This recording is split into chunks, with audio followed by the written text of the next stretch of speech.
Бұл бізде бүгінгі қоғамның бет бейнесі, яғни үлкен мәселеге айналған проблеманың бірі. Сол себепті біз бүгін орфография тақырыбын өтетін боламыз.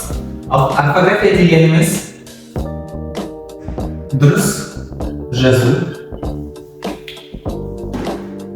ережесі. Немесе соның жиынтығы.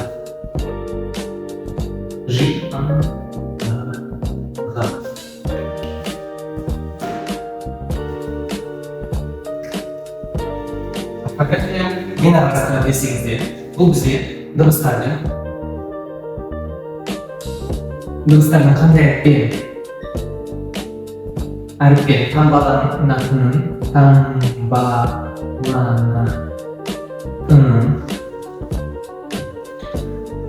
тасымал тәртібін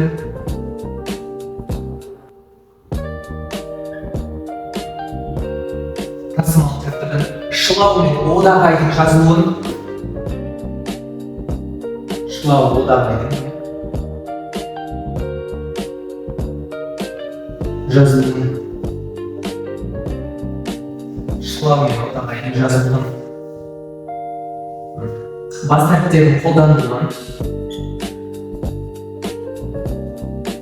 бас әріптердің қолданылуын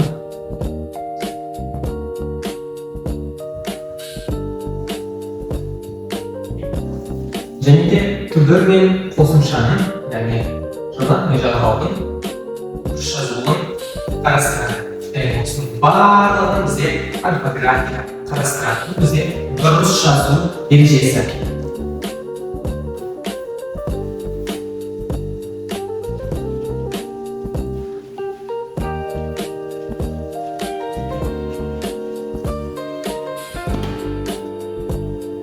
Не қатысы бар, өмірде қандай пайдасы бар деп сұрайтын шығарсыздар, ойланатын шығарсыздар, керек емес дегенде, бірақ бізге орфография дұрыс жазуды үйретеді. Дұрыс жазуды болса орфография үйретеді.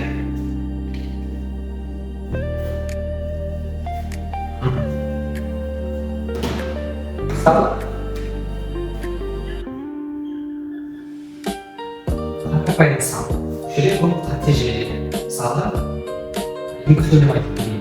5 сынып бірігіп сенбілік ұйымдастырды десе, онда осы жерде осылайша бөлек жазылады.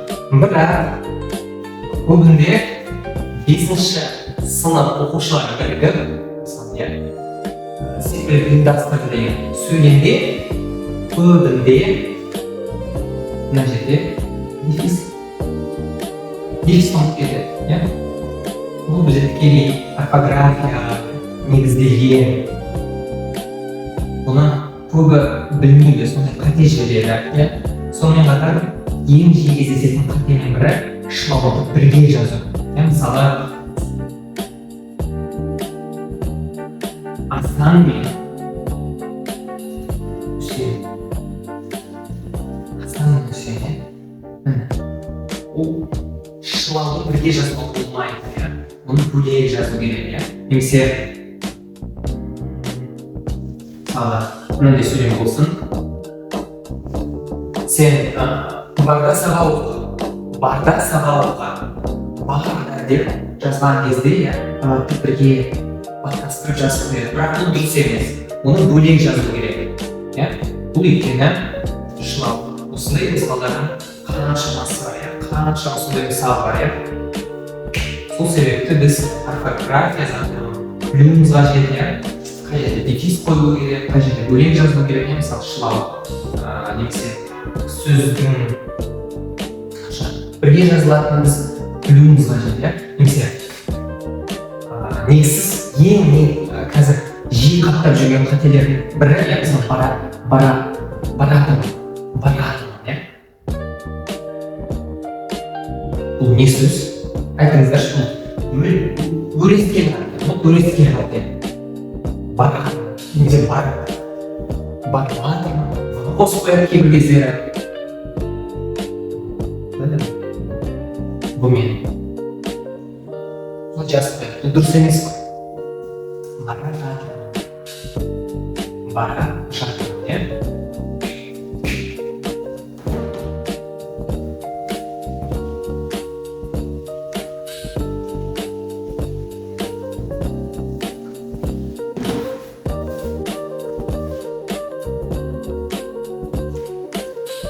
Endi bizga orfografiya prinsipi bor.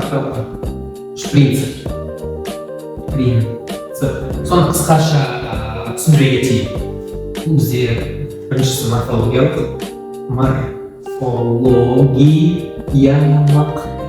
Morfologiyalik. Fonetikalik.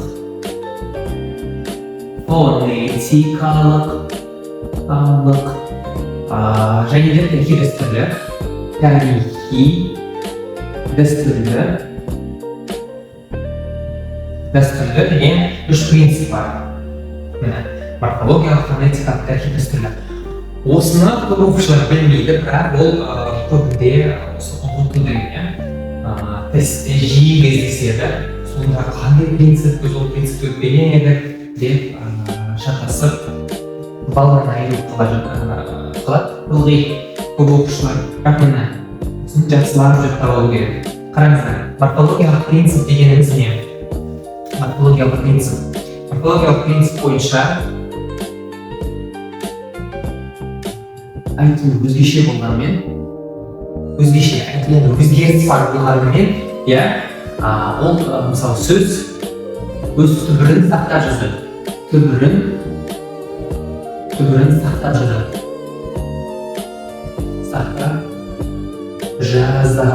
Бірден мысал келтіріп қарастырайық.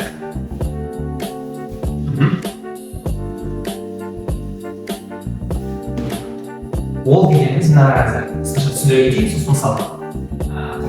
Мысалы, сөзде ықпал бар, кәдімгідей ықпал деген естіліп тұр, бірақ ол өз түбірін сақтап жазады. Ықпал бар болғанымен ол кәдімгідей өзгеріс болмайды. Кәдімгідей, мысалы, түнгі. Түнгі деген сөз қарастырып қойшы. Түнгі жазылғанымен айтылуында өзгеше қараңыздар. Яғни морфологиялық принцип дегенде қараңыздар. Айтылуы басқаша болғанымен, айтылуы басқаша және жазылуы да басқаша. Міне бұл морфологиялық принцип. Яғни қараңыздар. Түнгі айтылу. Түнгі. Немесе үміт. Үміт. Яғни біз үміт деп жазамыз, жазылғанымен деп айтылады. Түсінікті.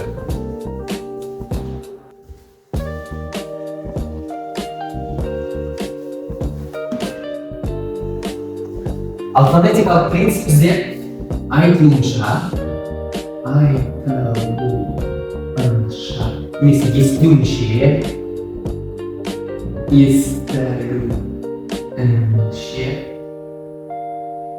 солай жазады. Олай десеңіздер, мысалы кетейік.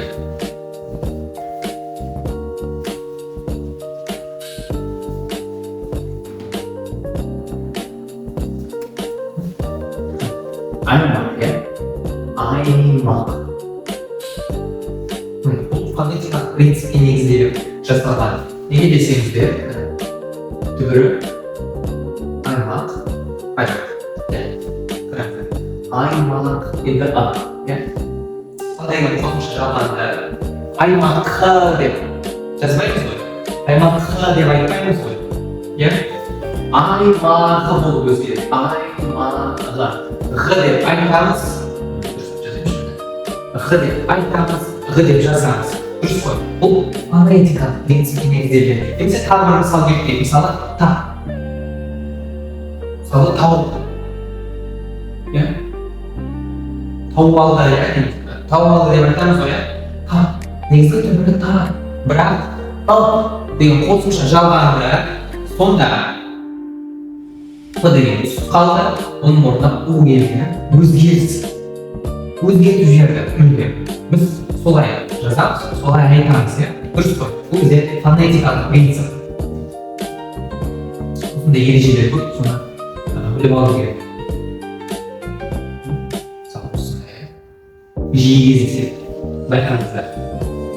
Бұл бізде фонетикалық принцип. Яғни морфологиялық принцип бойынша басқаша айтылады, басқаша жазылады. Фонетикалық принцип қалай айтылады, солай жазылады. Дәстүрлі принцип бұл көбінде кірме сөздермен байланысты, тікелей байланысты. Кірме сөздермен, яғни сөздердің қалыптасқан түрінің солай жазыла беруі. Мысалы, қалыптасқан түрінің солай жазыла беруі дегенім, мына қараңыздар, біз спорт немесе аттракцион, немесе акция дейсіз ба, ғылыми сөз болсын, акция. Осындай компанияның акциясын сатып алған, спорт акция дейді ғой. Осы сөздер негізінде тек кірме сөздер, олар басқа тілден енген сөздер. Бірақ олар қазақ тіліне енген кезде өзгеріссіз енді. Оларды өзгерткен жоқпыз.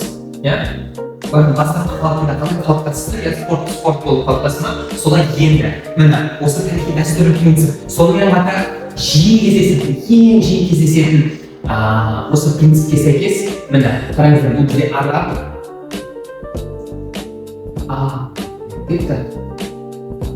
араб және парсы. Парсы тілінен енген сөздердегі х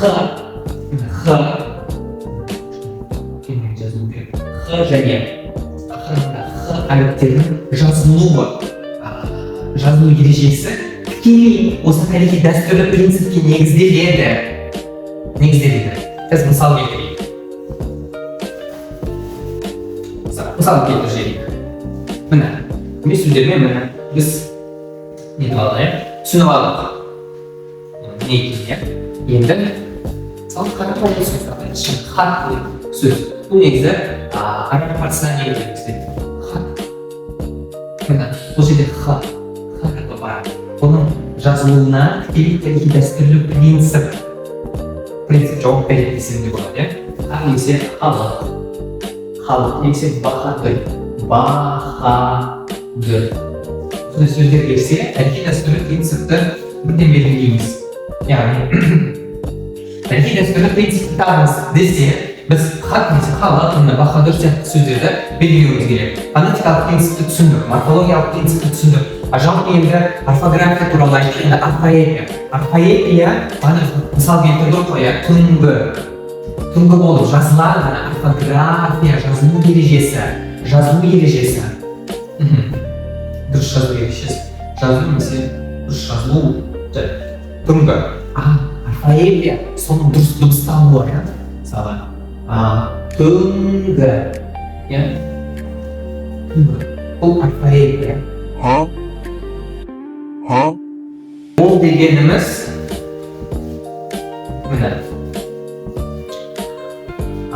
орфография дегеніміз дұрыс сөздің дұрыс жазылу ережесі, ал орфоэпия дұрыс айтылу. Тағы бір мысал келтірейікші, мысалы, ең жиі шайқасатыны, мысалы, шай деген сөз, қарапайым сөз. Шай деген жазылғаны мен орфографиялық норма бойынша айтылады. Шайыңды әкелші дейді ғой. Шайыңды әкелші, немесе жай. Сенің оның қазіргі жайы деп айтады. Оның қазіргі жайы мәселесі, жайы деп айтады. Емес, білу керек. Сол себепті біздің орфография және орфоэпия нормаларын сақтайық, қазақ тілінің тазалығын сақтайық. Осымен біздің сабағымыз сау, сәлеметте болыңыздар.